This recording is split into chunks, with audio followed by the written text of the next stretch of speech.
What's up, everybody? Welcome to Transition Tuesdays. For this Tuesday, June the 2nd, 2020, I am your host, Russ Williams. I'm so glad you can make it here today. I'm quite aware you could have been anywhere in this world today.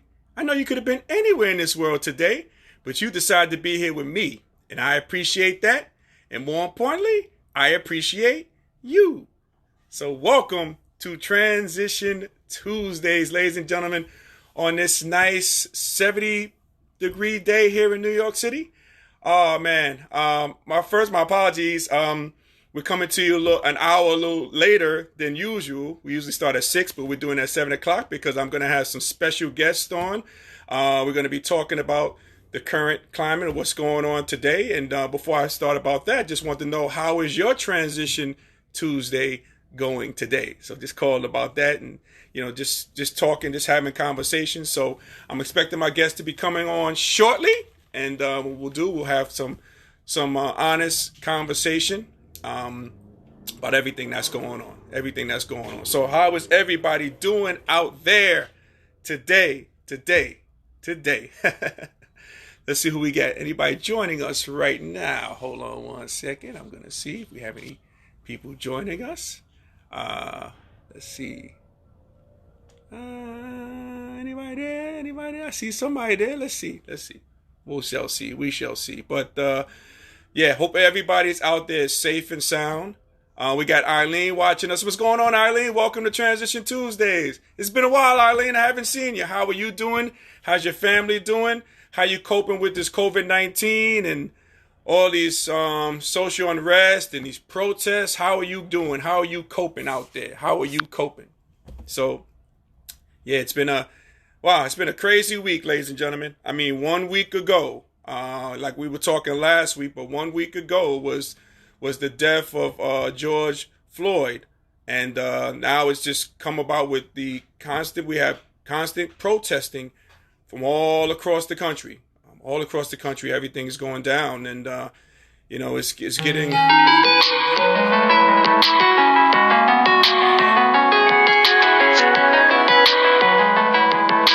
Right, I got to decline. Don't call me on that one. Call me on the landline, sir. Call me on the landline if it's not working, sir. Call me on the landline. Okay, you should have that number. So yeah, it's been a lot of unrest. What's going on, especially with the protest, and it's just been crazy. It has just been absolutely crazy. What's going on. Oh man, it's man. But before we talk about that, I'm going to talk about a little bit things on a brighter note. Yesterday, my daughter, she just got her diploma for graduation. She graduated from high school.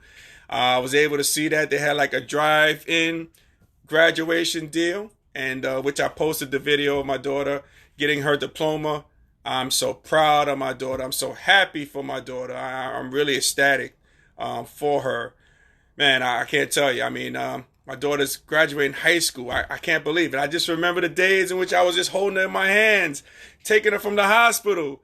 And now she's graduating high school, and she's going to attend Louisiana State, LSU, in the fall. So she is excited. And thank you. And I want to shout out all those graduation well-wishers that you guys sent to me. I relayed that to my daughter. She says thank you. She is not on Facebook because she says Facebook is for quote-unquote older people. So I'm thanking you for her, guys, and I really appreciate it.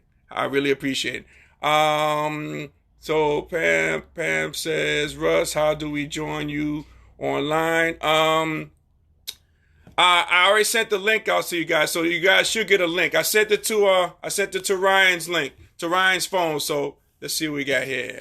We got Meg. I don't want that one.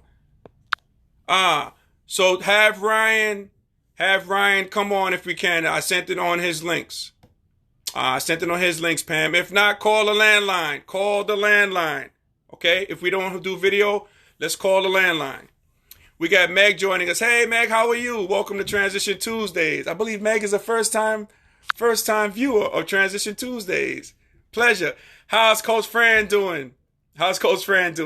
We got Tom joining us. What's going on, Tom? Welcome to Transition Tuesdays. We also have John. Who else? We got John joining us. Welcome, John. Welcome to Transition Tuesdays. We also have Chris, a.k.a. Uncle Smoothie, joining us. What's going on, sir? Oh, Fran is watching as well. Good. Okay. Perfect. All righty. Perfect. Welcome to Transition Tuesdays, guys. So, again, as we wait for our guests, having a little technical difficulties, hopefully they'll join us. We need them to join us. Please join us. But, by my daughter. Yep. Just graduated from high school. Again, it's a weird deal. And I was talking to my daughter. I was telling her, at first she thought it was kind of lame of getting dressed and going, with a cap and gown and going through the drive-thru to get her diploma. But something snapped, something clicked, because at first she wasn't going to even participate in the ceremony. And if she was going to do it, she wasn't going to wear the cap and gown. But something clicked inside of her to do it. And again, they did a great job. They announced her name like she was in the starting five of a basketball game. That was really cool to get a diploma. So, I'm really excited. I'm really thrilled about her situation. Hold on a second. Hang tight, guys. Calls from wireless caller.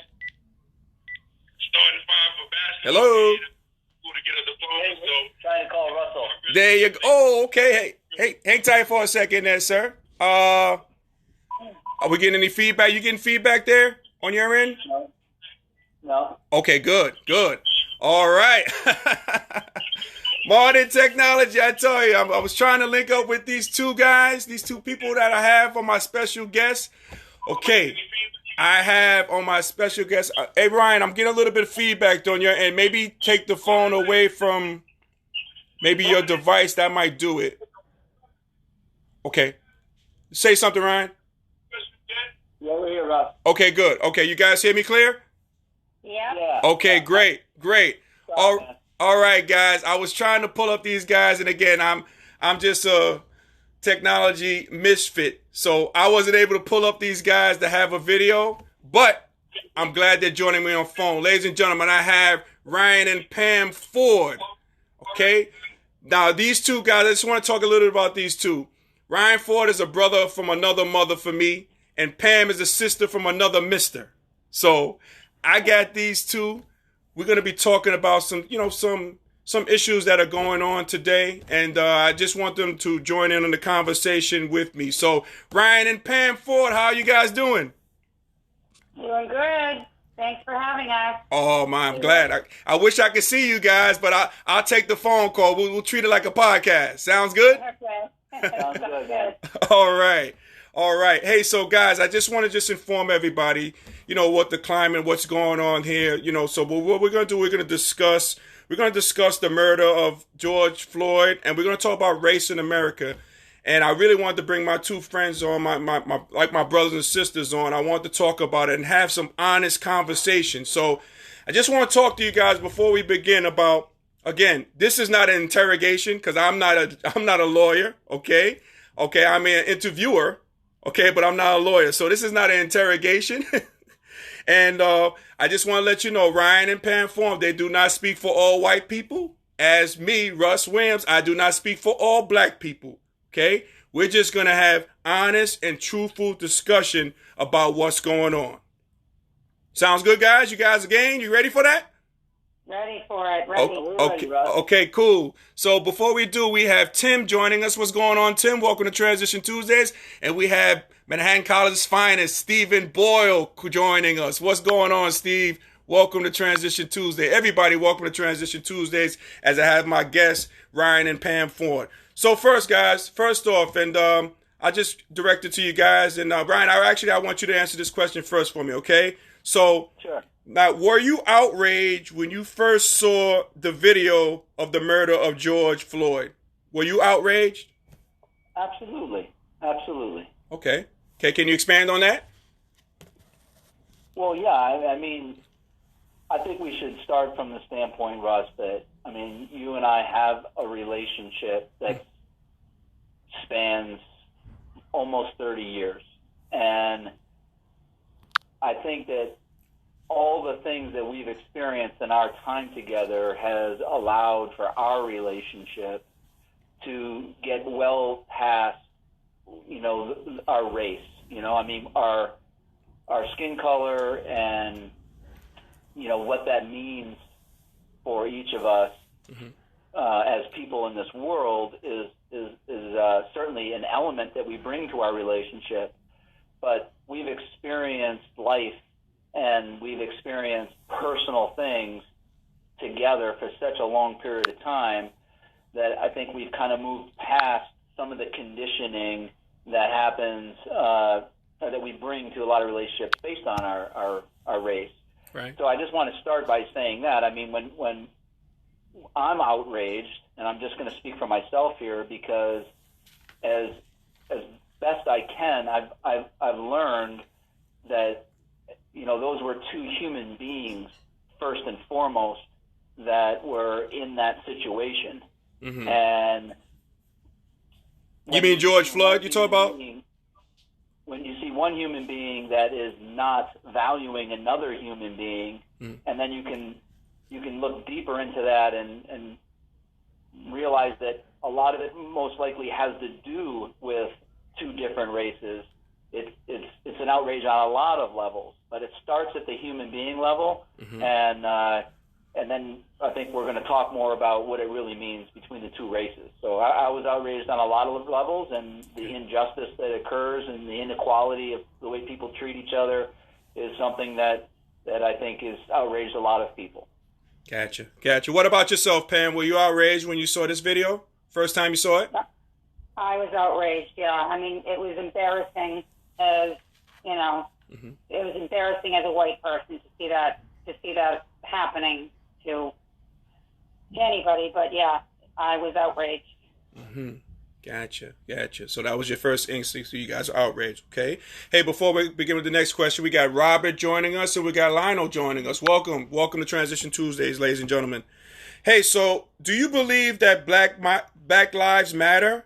And if so, what do you believe? Was that your thought process before the murder of George Floyd? So again, do you guys believe that Black Lives Matter? Yeah. Absolutely. Yeah. Okay. Yeah. Gotcha. And was that your sentiment before this death, or was that your sentiments all along? Before. Yeah. Okay. All along. Yeah. Gotcha. Okay. Good. Hey, I wanted to ask you guys a little off-base questions. Like, when people refer to you guys, do you like to be referred to as a white person or a Caucasian? First time I've ever been asked the question. I know. And I don't think that I have a preference. Okay. I mean, I think I'm more comfortable being referred to as white because for most of my life I've identified with that word. Okay. Caucasian sounds too sophisticated to me. Okay. Same thing for you too, Pam, or do you have a preference? Yeah, that's an interesting question. I think I do prefer. It's easier. White is easier on my ears. Mm-hmm. The word Caucasian to me makes me think about race more. The word, using that word makes me think about like the fact that there's, two races and, so I don't. It's not as comfortable to me when you say I'm Caucasian. I'm kind of like, well, wait a minute. I feel defensive about that. Gotcha. Yeah, like me I prefer to be called black than African American personally, because you can have, like, white people can be African American because they can live in Africa and they can African American. So like for me, I prefer black, me personally. But yeah. So that was just a question I always wanted to ask somebody who was white. So I'm glad I got the chance to ask you guys. Yeah, I'm glad it was us. There you go. Absolutely, that's right.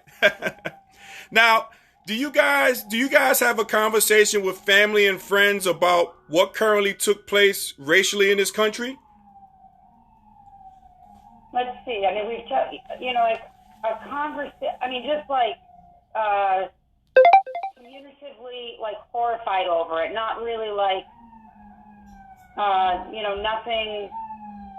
nothing more than that. Just sort of like a general feeling that we're all disgusted by what happened. Like, can you believe this? I can't believe that. Mm-hmm. How come he wasn't arrested right away? This is ridiculous. That kind of thing. Right.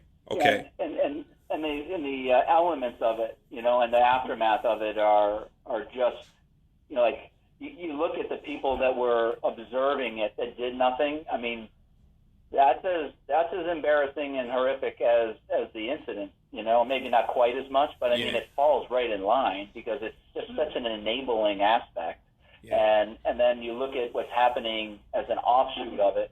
I think it's hard not to talk about it, with whoever you're with, and right.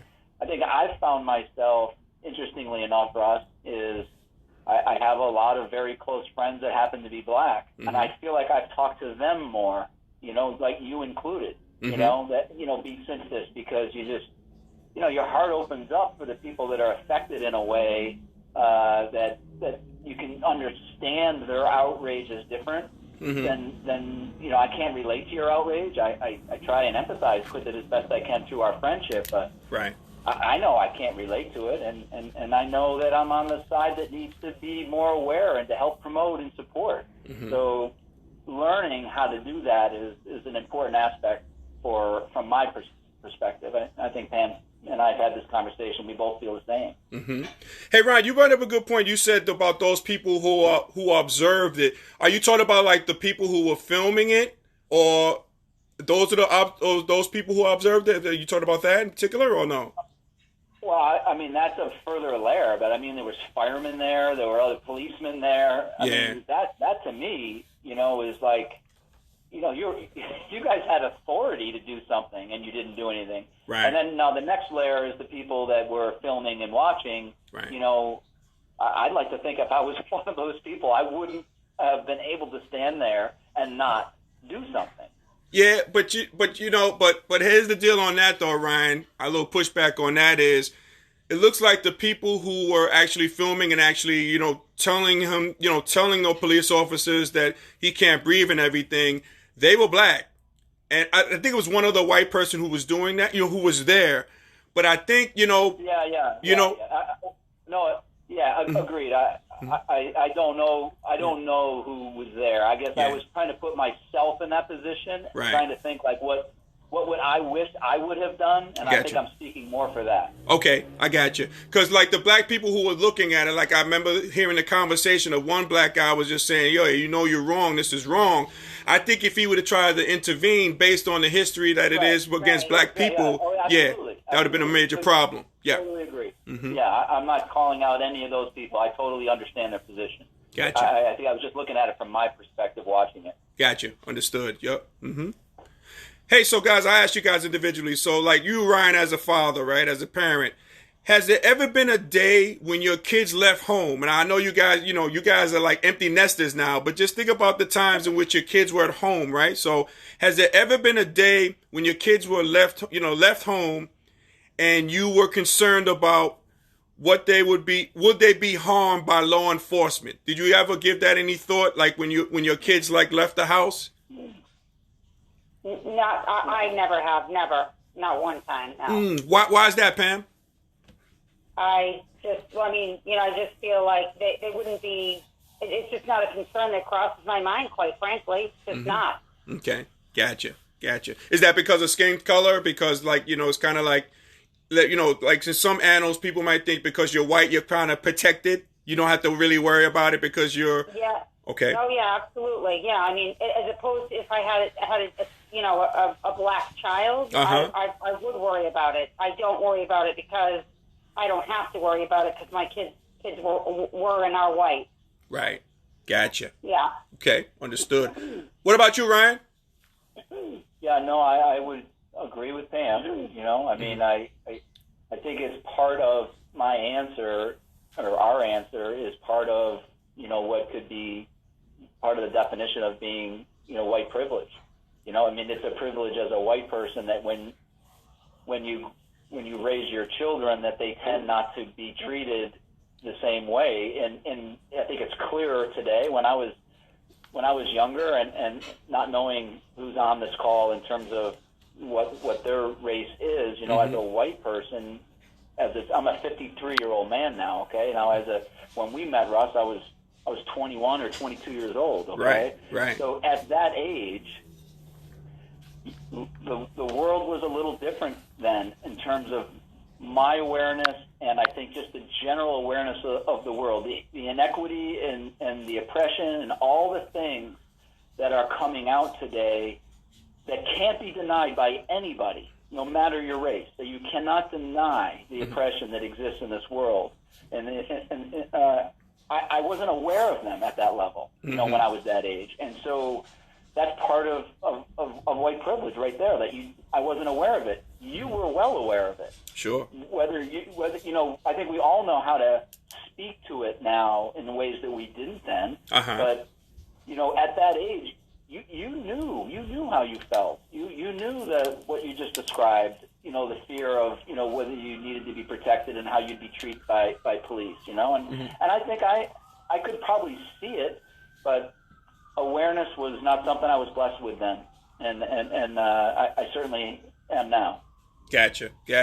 And Ryan, you kind of took my thunder, because that's going to be my next question about white privilege. I'm going to go over that, but I just wanted to go over a little bit about, like in the black community, we have basically like two talks. One is the sex talk, which I dread, and, especially me having two daughters. So the sex talk is a talk that we actually have, but nowadays you have to have the talk about when you're in a car and you're driving and you get stopped by police officers.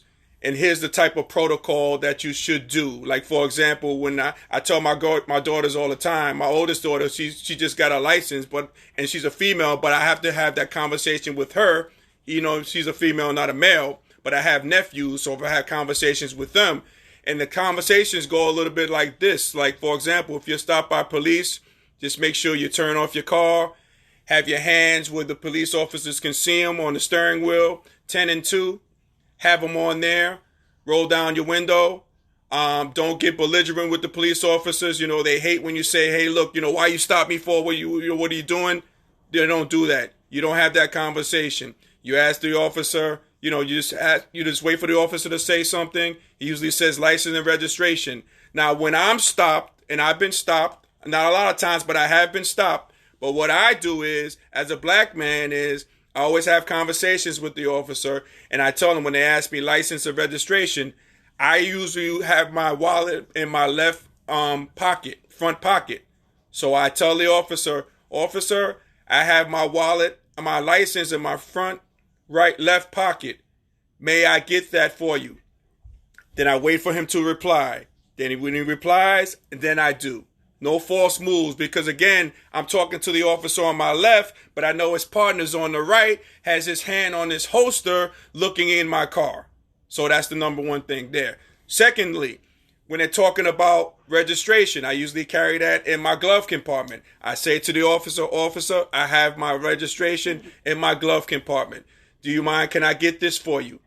Wait for him to reply, and then I make the movements. So I think that's the talk that we have in the black community, especially if you have males or females. It really doesn't matter at this point. It's just having that conversation. So, that's the conversation that we have in the black community. And I appreciate you guys sharing about the law enforcement, the whole thing, with, what goes on with you guys and you guys' sentiments as well. So now, Ryan, just to piggyback on your white privilege. So you're under the belief, you believe that white privilege does exist, correct?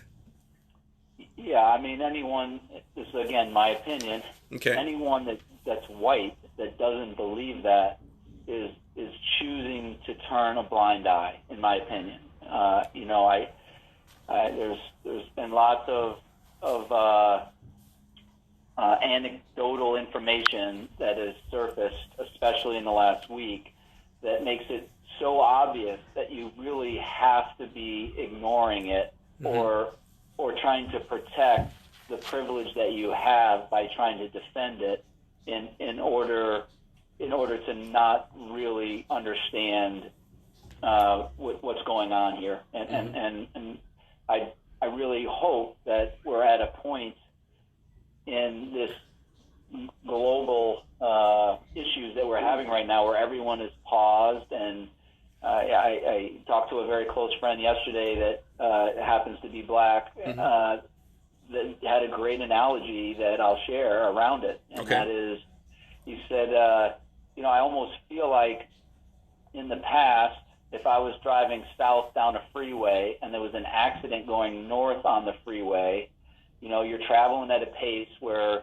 you turn and you look and you see what's going on and you rubberneck a little bit, but you're in a hurry to get somewhere. So you kind of just look and you move on. Mm-hmm. But right now, people aren't in the same hurry. The pace that our lives are at now have been slowed down. And so the rubbernecking is going on a little bit longer. People have a little bit more time to see what's going on over in that other freeway. Mm-hmm. And if we can stay focused on trying to pay attention to what this really is all about, there's a better chance for people to adjust their perspective in a way that can create change. Mm-hmm. And I think that's where we're at right now. And the question is, what are those things that we can do, in terms of influence? Gotcha.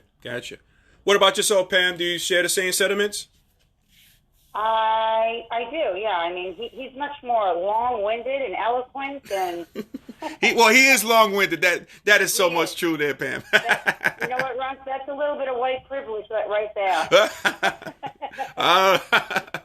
Everybody's interested in what the white guys got to say. No, I'm interested in what the white ladies have to say. What do you guys say, Pam? About white privilege? I mean, I agree. I mean, I've thought, not always, I can't say I always have, like Ryan when I was younger, I don't think I saw things the way that I do now, but I have known for a long time, about white privilege and definitely think that it exists. So yeah. Okay.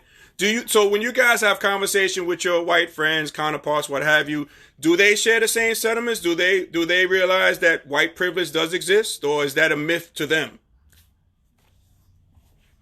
I would say that our kids are aware of it, and we talk to them about it for sure. Okay.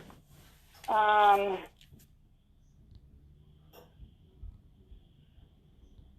mean, I have a group of people that I meet with that are very into social justice, and it's a mix of people. It's black, white, other colors and races, and obviously it's talked about there. But I got to be honest, outside of my family and that group, mm-hmm. I don't know that I broached the subject as much as I would like to have the courage to. Gotcha. Okay.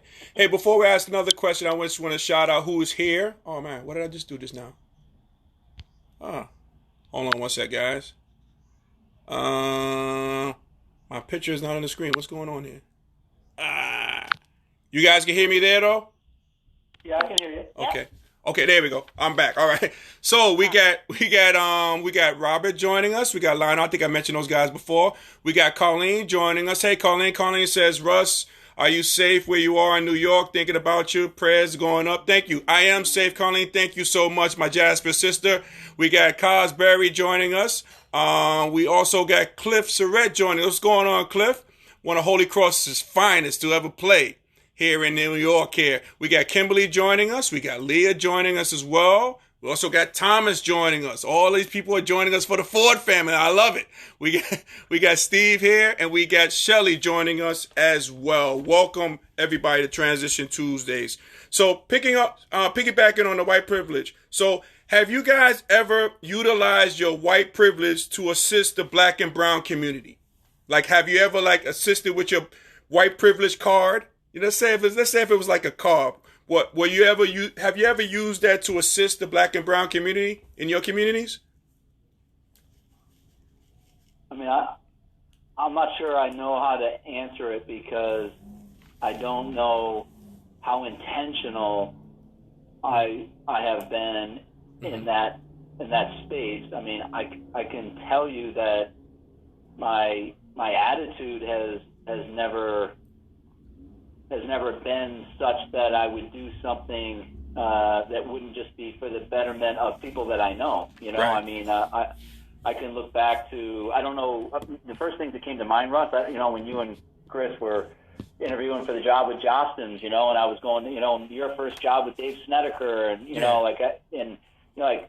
that wasn't because of race, that was because we were friends. Absolutely. And and then when I hired Chris for a year to come and work here, and that did have a sense of racial intention, because I work in inner city schools, and I thought that they'd be better served speaking with Chris and working with Chris than working with me, and that was because of race, and it wasn't to make more money, because the money didn't change. It was because it was an opportunity that I thought Chris might be interested in. I thought it'd be fun to work with him, and I thought he would be awesome and better than me and in all the school systems that were in the inner city than I would be. Right.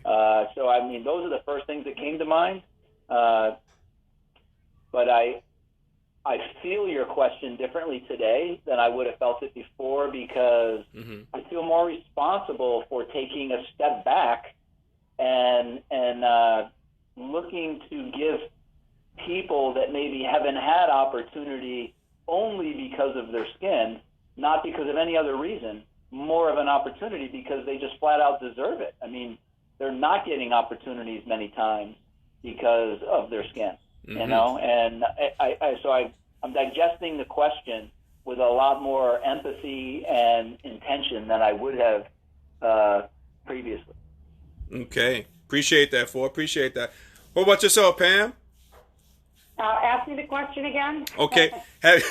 I know since the long-winded answer that your hubby gave, but I'll ask the question again. Have you ever utilized your white privilege to assist the black and brown community?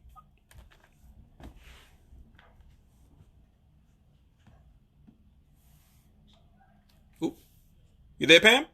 I am here. Yeah, okay. I'm trying to think. Okay. I don't know. I don't know. I don't know that I really have, to be honest with you. There you go. That's fair enough. Hey, that's real. That's fair enough.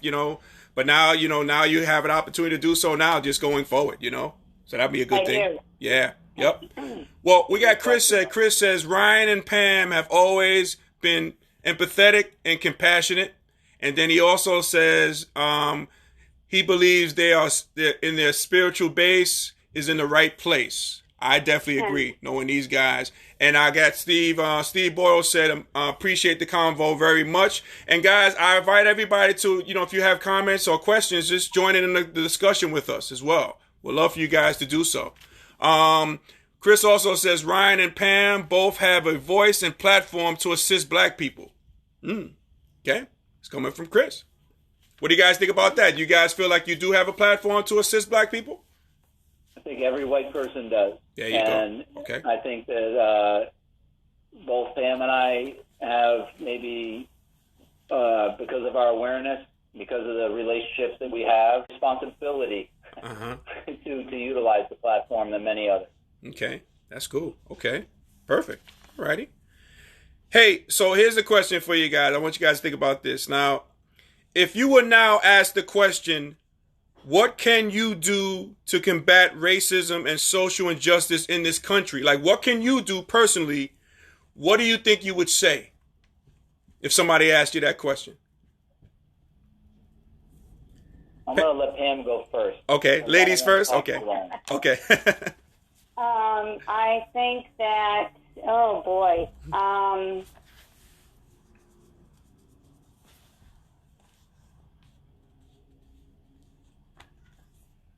a little frozen. Okay. All right. No problem. Yeah. I'm going to warm her up. Okay. So, I mean, I have two ways that I look at that, Russ. And one way is almost an embarrassing thought to have, but at my age, I've never really tried to ever let politics, I don't look at politicians as leaders personally. Okay. They just have positions of authority. And that's a lot different than being a leader. I mean, I will never empower another person to be my leader. I mean, I think that's my job, So I don't look at these politicians as leaders. I really don't. I just think they're figureheads with authority. Okay. And so that's where the embarrassing part comes, is because I've never allowed myself to look at voting for them to infect change at the level and the way that they are authorized to do so because of the positions that they hold. Mm-hmm. So looking around now and just talking to enough people in the last few days, I see how important local voting is. Absolutely. And I think I sent it to you last night, Russ, but there was an article that Obama read about the 4 steps and things that he thought. And one of the things that he mentioned was like this, your local sheriff, how important the local sheriff is, and the attorney general in your state. Yeah. Those are the people that choose whether some of these cases are heard or not.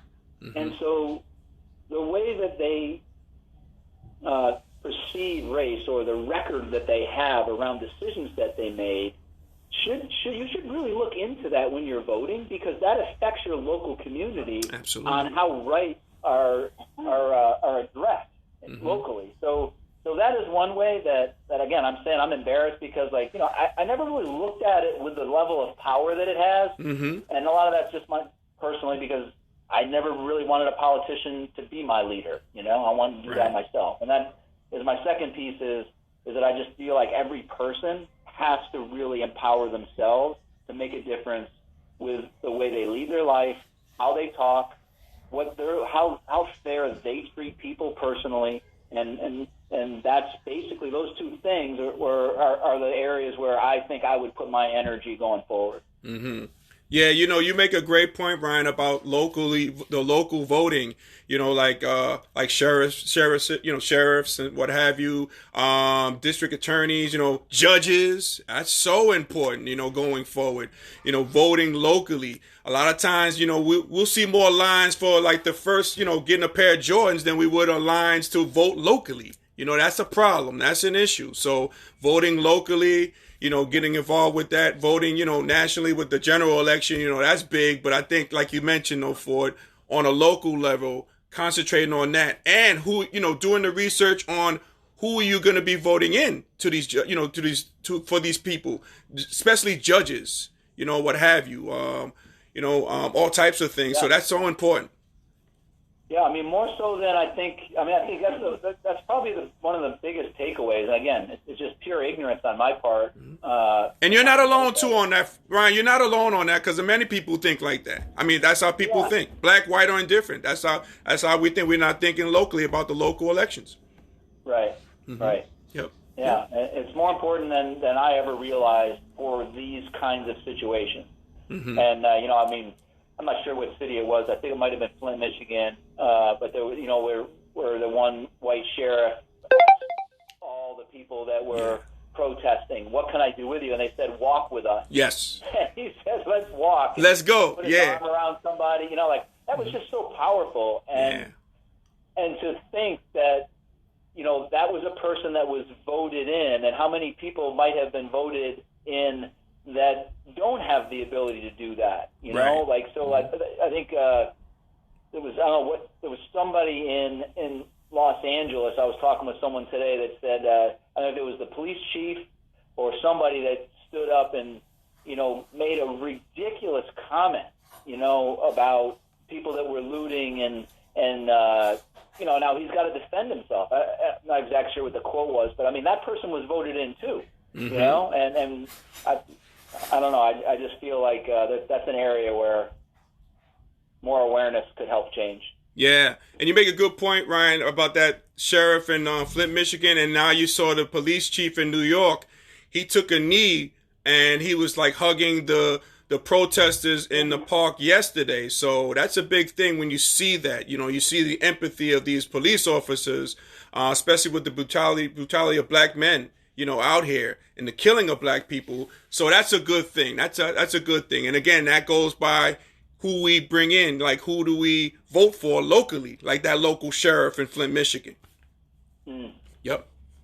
It's the openness, Russ. Mm-hmm.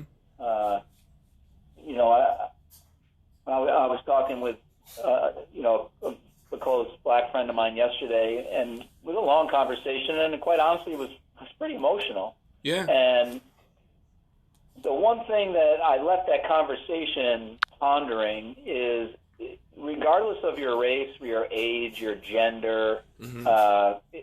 We're all at whatever point we are in our life. We're basically a victim of our conditioning.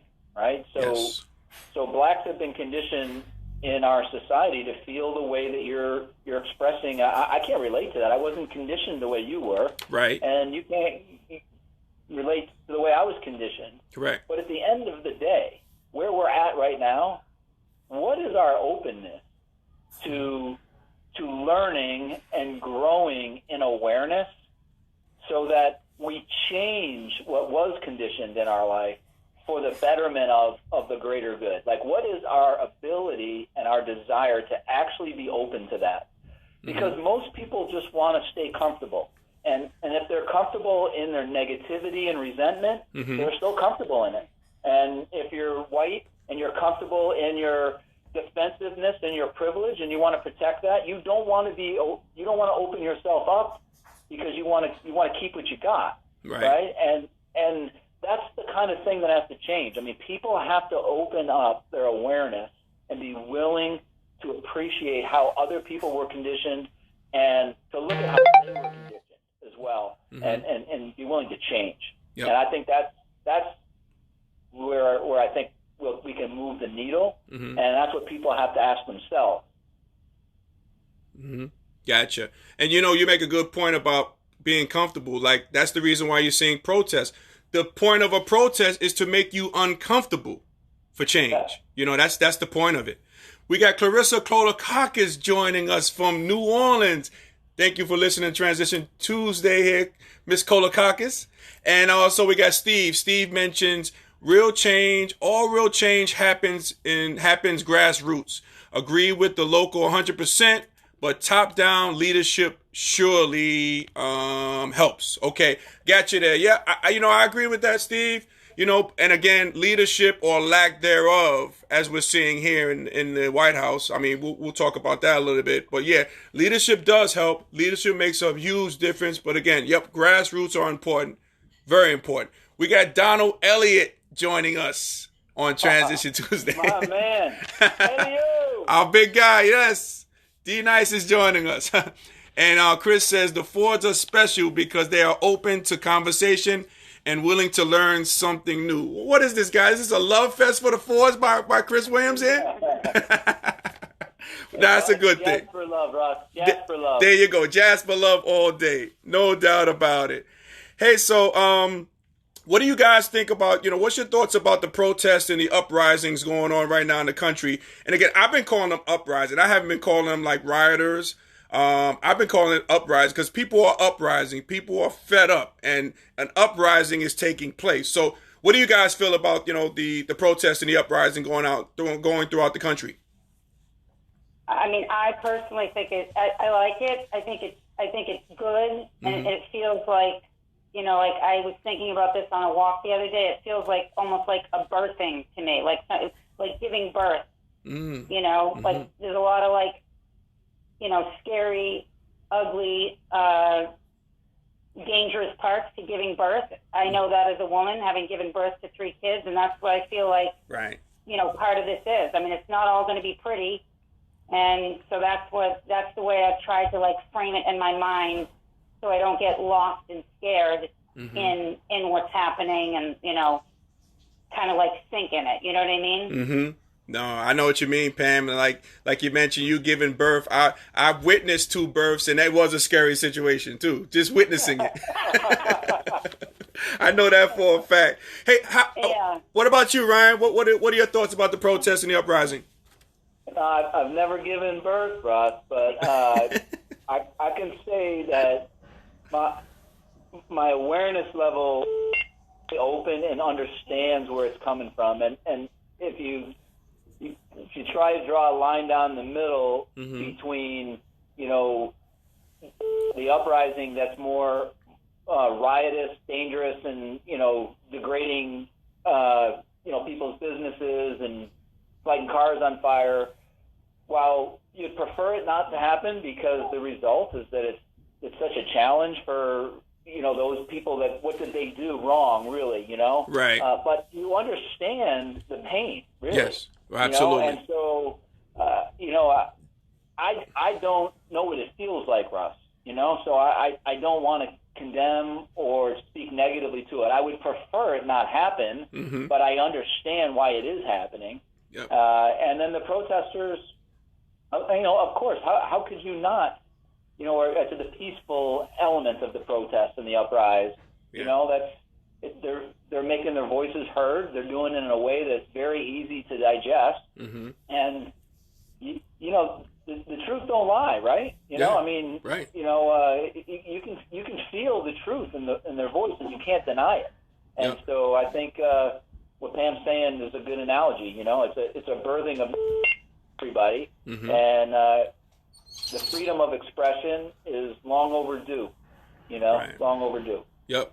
We have an expression in the black church: tell the truth and shame the devil. So like, what you just talked about the truth and everything about that. And, in terms of the protesters, like the looting or what have you, there's a lot of pin up energy, emotion, especially during this COVID-19. People forget we're in the midst of this pandemic in which people were sheltered.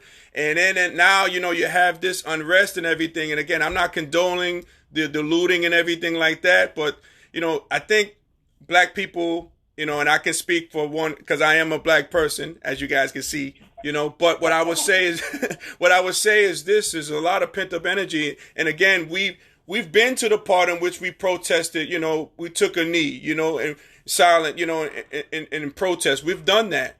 Now, people are getting fed up because of, that didn't work. So now we got to, result back to, getting angry. It's just this pent up energy, this pent up frustration. It's this fear. I have a fear as a black man in this country. I have a fear. I fear. I cringe. I get so anxiety if a police officer's in back of me. I just freeze up, and I'm like, thank God when he leaves. Is this fear? Is this anxiety? And it's tough. It's tough out here. And I really like what the mayor of Minnesota says. Being black shouldn't be a death sentence. It shouldn't be a death sentence. But again, that's how we feel. We feel that as black people. We got Eileen says, Eileen is agreeing with you, Pam. She says, such a great metaphor, Pam. It's all about the birthing. Pam, you there? Oh, Yeah. we lost. I think you cut out on us. Oh, okay, yeah.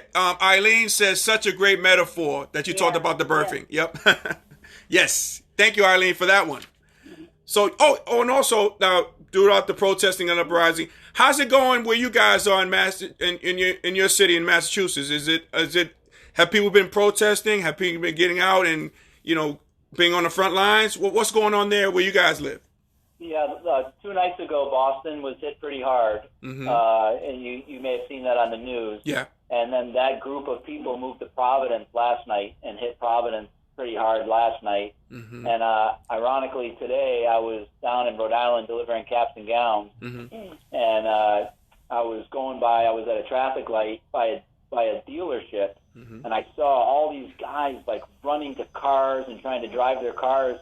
So I pulled in there and I said, "What are you guys doing?" And they were just notified by the state police that they got wind that they're coming to the car dealerships Wow. in their area tonight to set their cars on fire that are outside, and they're driving them off the lot. Wow. Somewhere else. So it sounds like it's not going away in this area, unless that's just a rumor. But I can tell you by what I was watching, the people moving those cars off the lot were noticeably anxious.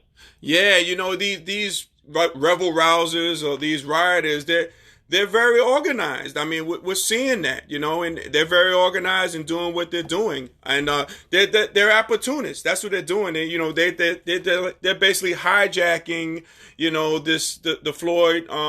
the Floyd incident, his death. They're just hijacking that. People are opportunists, which is unfortunate. But, and that's what's going on all throughout this country. It's really sad, though. It's really sad to see that. But, we move on. What the intention is there? Yeah, it is. I think it is hard. There's a lot of people. I mean, I can understand the anger. Mm-hmm. I don't know. Not too long ago, there was a just after the first of the year, there was a thing going on at Syracuse University. I don't know if you know about it, with a bunch of people sitting in up there because of racial things that were happening on campus. Right, racial injustice. Uh-huh. Yeah. and a very nice white businessman that we know here in Worcester. Mm-hmm. I was texting him about it because his daughter goes to school there. Okay. And his text back to me was something about how there should be more collaboration, and they're going about this all the wrong way, and all this stuff. And my answer to him was, people are tired. These people are tired of oppression. They've tried to go, like the sort of like the negotiating, collaborative kind of way, and it doesn't get them very far, and they get fed up. Right. And that's what happens, when people get fed up. Mm-hmm. And Yep. he dropped off, and I never got another text from him after that. So Yeah. Mm-hmm. Yeah, people are frustrated, and this is how the frustration comes about. When you... Yeah, exactly. Yeah, if you hit I don't want my cars set on fire, but I sure understand the sentiment. I understand what's happening. Yeah. Mm-hmm. Yep. Very much so like the analogy, if you get hit enough, you're going to hit back. And when you hit back, you're going to hit back with force. Yes, for sure. Yeah, definitely.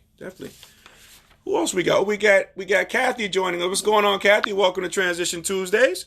So here, I got 3 more questions for you guys, and I appreciate you guys, and I love the conversation, the dialogue that we have. I mean, hey, we have dialogue all the time, so this is a great forum, for people to chime in as well and just have the dialogue going, which I really appreciate everybody coming on today. So here's a question I have for you guys. So how do you interpret the current racial climate through the lens of being Catholic? Because I know you guys are devout Catholics, correct? Oh, not necessarily, Russ. Okay, so what are you? I'm sorry if I...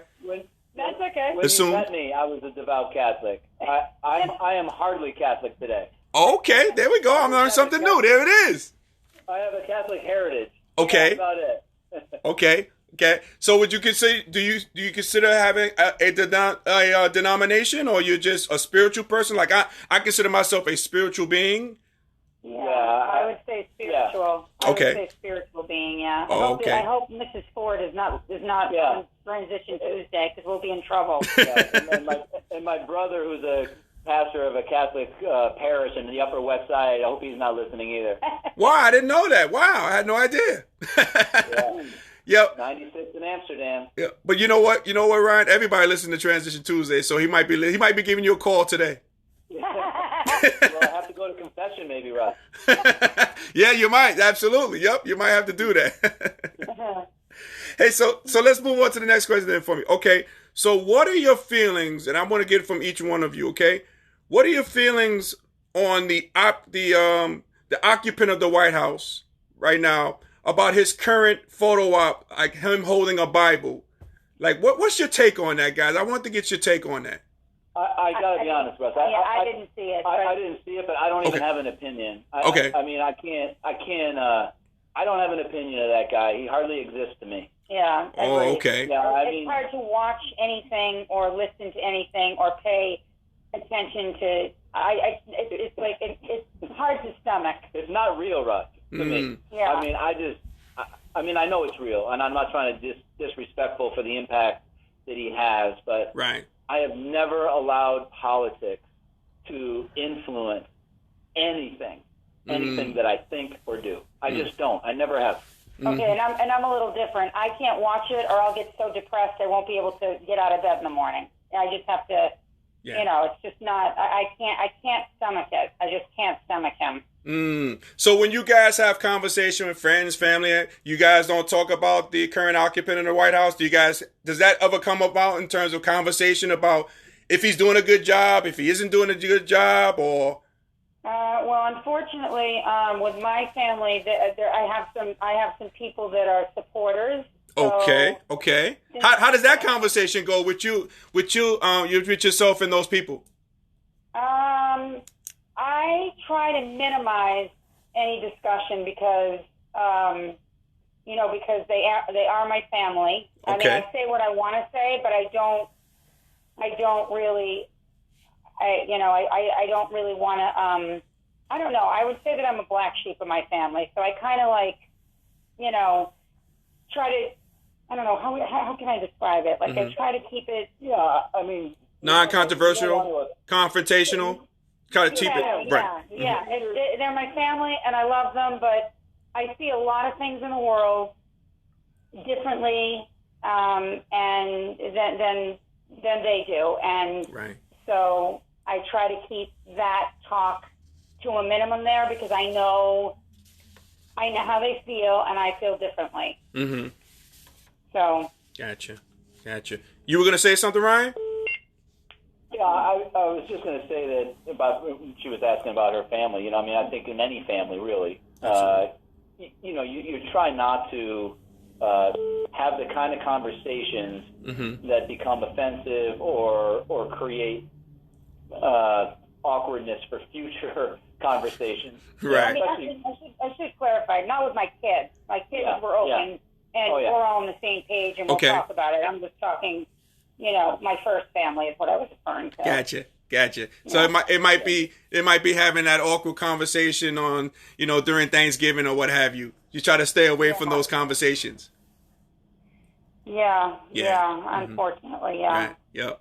I try not to have a whole lot of conversations, Russ, that I don't know, where you know that you're informed enough to know that someone else isn't going to change your opinion. Right.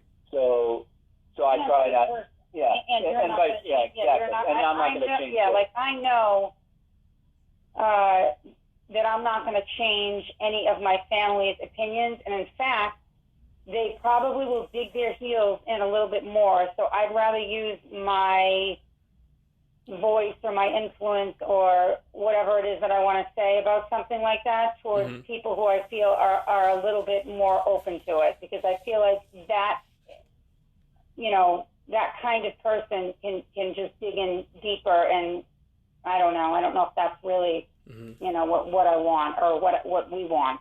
Mm-hmm. I always thought about like having this conversation with people who are with number 45, like, based on what's going on now, the climate and, his leadership skills.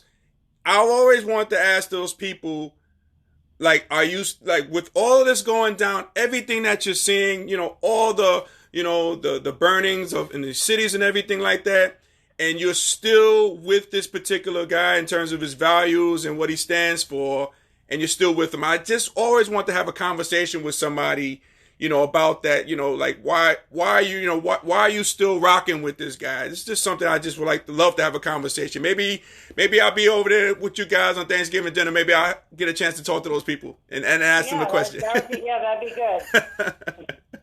You're the right guy for the job, Russ. There you go. I appreciate it. I appreciate it. All right, I got one more question for you guys, and this is a tough one, guys. Okay, so. And again, I'm apologize for my language in advance, okay, for this question. So, what do you say, like, to the people listening to us right now? Some people might say that, okay, we got Pam and we got Ryan on here.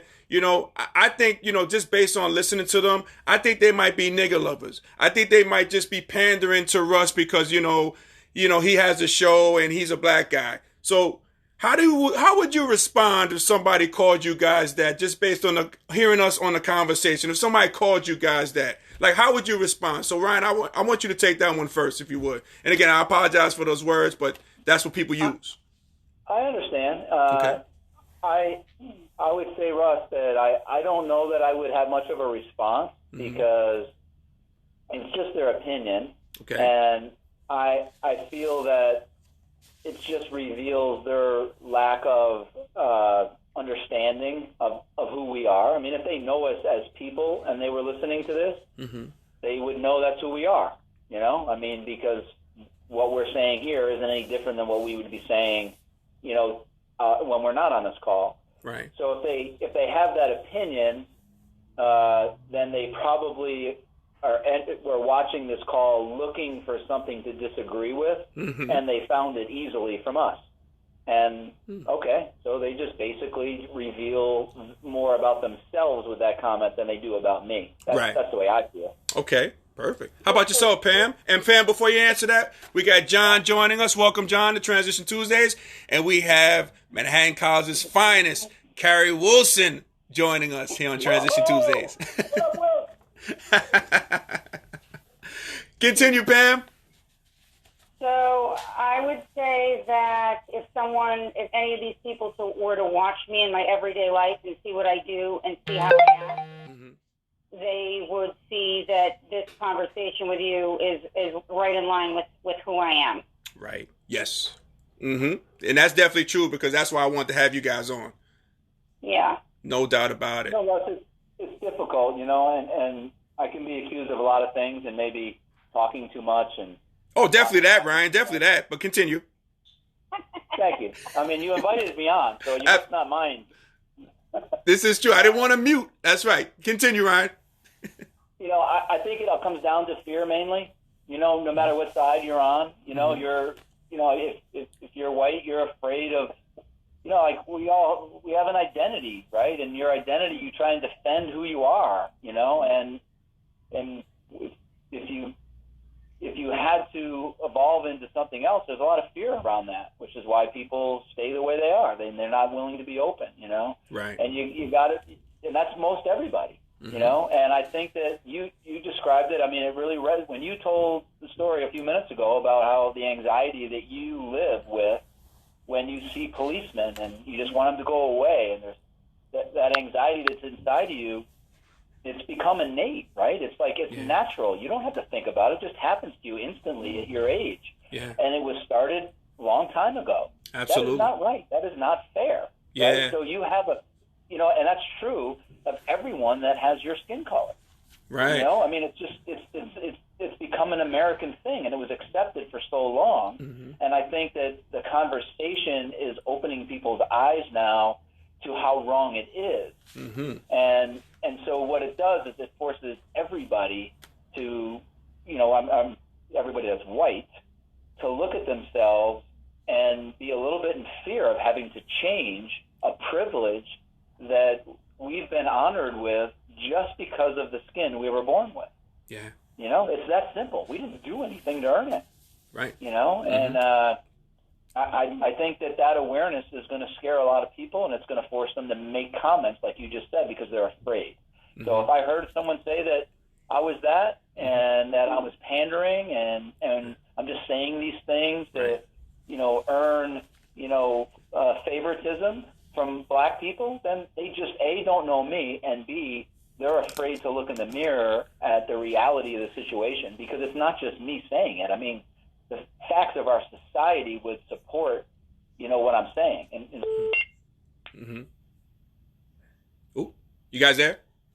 Yeah. Okay. Yep. Hey, Ryan, you made a good point, and I'm glad you didn't use the N-word, because again, I can use it, but you can't use that. You know that, so that's a good thing. Right? Absolutely. That's a good thing. And I want to go back to a story too that you mentioned, Ryan, because this just recently happened to me this past Friday. Now, it's getting warmer, so I purchased an air conditioner, right? And bought it from BJ's, loaded my car, whole nine. Bringing it back into my apartment. And again, this damn thing was so heavy. I was struggling with it. And I was trying to lift it. I take a couple of steps, stop, push it, walk it through and stuff like that. And now, keep in mind, guys, this is in the midst of rioting that's going on here in New York City. And so I'm taking it to my place, and this guy was just walking by, and he saw that I was struggling. So he was like, "Hey, look, let me open the door. Let me hold the door for you." And I said, "Oh, I appreciate it, man." And I said, "Do you live here?" I said, "Matter of fact, if you live here, open this door so I can go in my place." He was like, "Oh no, I don't live here. I just saw that you were struggling." But, and that was as a good deed of a person. But I got to thinking about it. In this climate that we have now, if a police officer would have walked by me, they probably would have thought I was stealing that and looting. So I really got a chance to really think about that and how I could have been in danger. You know what I mean? And that story just came to my mind just now about that. But, man, it's just something as a black person here in America. It is just really something. Well, I just thought about that. I just wanted to just share that story because it's. I appreciate it because I know it touches you. The fact that you have to think like that is it's not right. You know, and it's hopefully something that we can do something about changing. Yeah. And the awareness is key, and then staying on top of it. That's the hardest part, you know. I mean, 6 years from now, 10 years from now, I mean, I don't know how popular this video was, but I saw a video on Twitter where there was a 31-year-old man talking to a 46-year-old man. He brought the 16-year-old kid in. Did you see that one, Russ? No, I didn't see that one. No, it's so powerful, man. Okay. The 31-year-old man talking about how he's done this, and he talked to the 16-year-old kid. He goes, "It's your age group. You have to find a better way. Our way is not working." It was just so hard to hear. You know, you just feel the pain. Was this a white person or a black person? No, it was a black person. Okay, gotcha. I'll send you the link. Okay. It's in fact, I meant to send it to you last night. Okay. It's just really something. Yeah. Really something to watch. And that's Pam said it best, I think, earlier when she just said how embarrassing it is, you know? Yeah. Yeah. You know, the thing is, like, Ryan, you really talk about change, and, like, I've heard people say, like, nothing is going to change if white people don't make a change. Yeah. You know, I think that's what it is, you know, because black people, we're not going to be the people to end racism. We're not going to do it. Right. We can't do it. Yeah. It's just, it's going to be white people. They're going to change. And again, it's going to be about having conversation, having dialogue, you know, talking to, if you have kids, telling your kids the truth about race relations, the truth about it. Just have heart to heart. I know these are tough conversations to have, but these conversations have to be had by families, by friends. You know, that's why I kept asking you guys about your friends, you know, when you're talking to them, you know what I mean? Family and friends, and you'll get a chance to see, like, who is rocking with you and who's not, you know? So, you know, but again, I think in order for things to change, white people have to make a change. And I think that's, you know, it's sad to say that, but I think that's the God honest truth. And I heard Steve Kerr, he talked about that as well.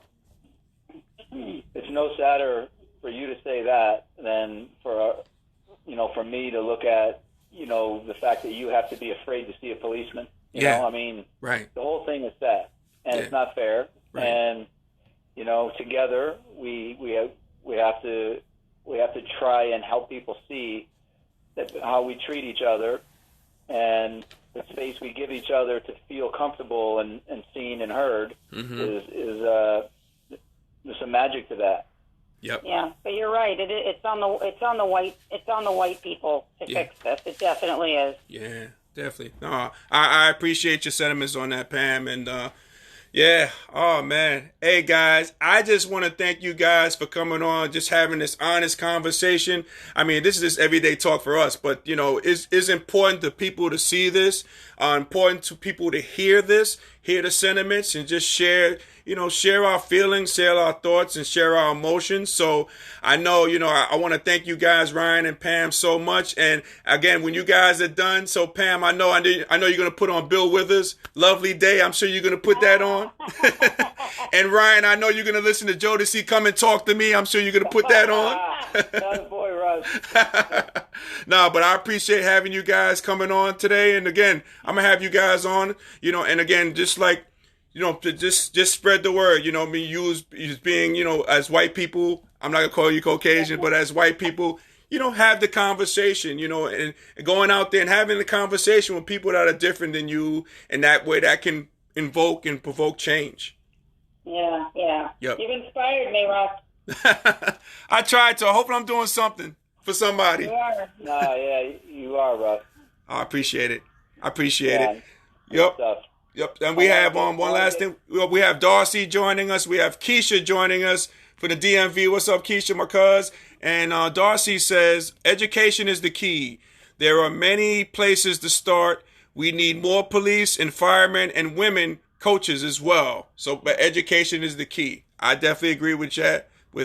And we got coaches on the line too. That was Coach Beglane borrowing his wife's Facebook page. Yeah. Oh, that's what I was, Coach Beglin. Okay, so Coach Beg.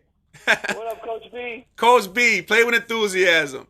Oh, I always share that. I shared that with my Hall of Fame speech at Manhattan College.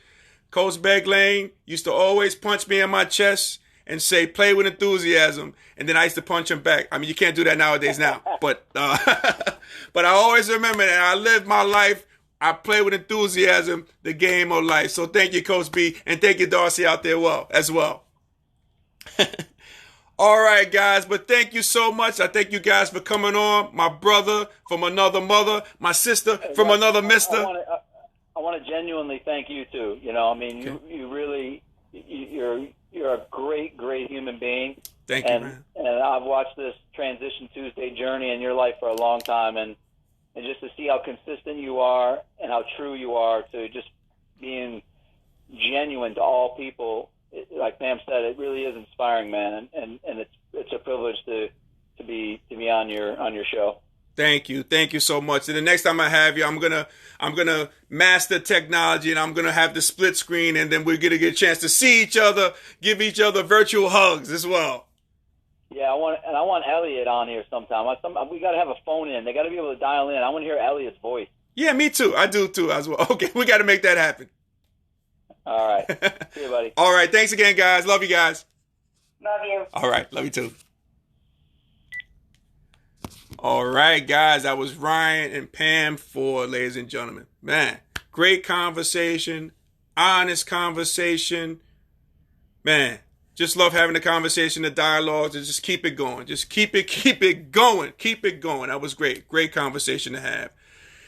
Hey, so guys, if I was able to make you laugh, smile, or think during our broadcast, my good friends, you have accomplished something major today. So celebrate your victory. Celebrate your victory as I'm going to play my theme music. Hold on one second. I'm going to get it here. All right. What we got here? Let me turn up my theme music, my outro music. All right. All right. Hey guys, I'm gonna post this on my YouTube page, Transition Tuesday. Check that out, and you can see past videos as well. You guys can always follow me on Instagram on rwilltransitions with an S. Would love for you to follow me. I'm also on Twitter at rwilltransition, no S, singular. rwilltransition, letter R, WILL, transition. Okay, follow me there. Also, check out my podcast, The Russ and Kayla Niece Experience. We just wrapped up season 1. We have 15 episodes. We got bonus episodes there.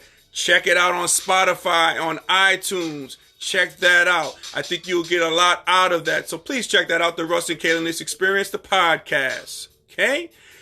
So guys, from the bottom of my heart, I thank you so much for watching Transition Tuesdays today. Great conversation.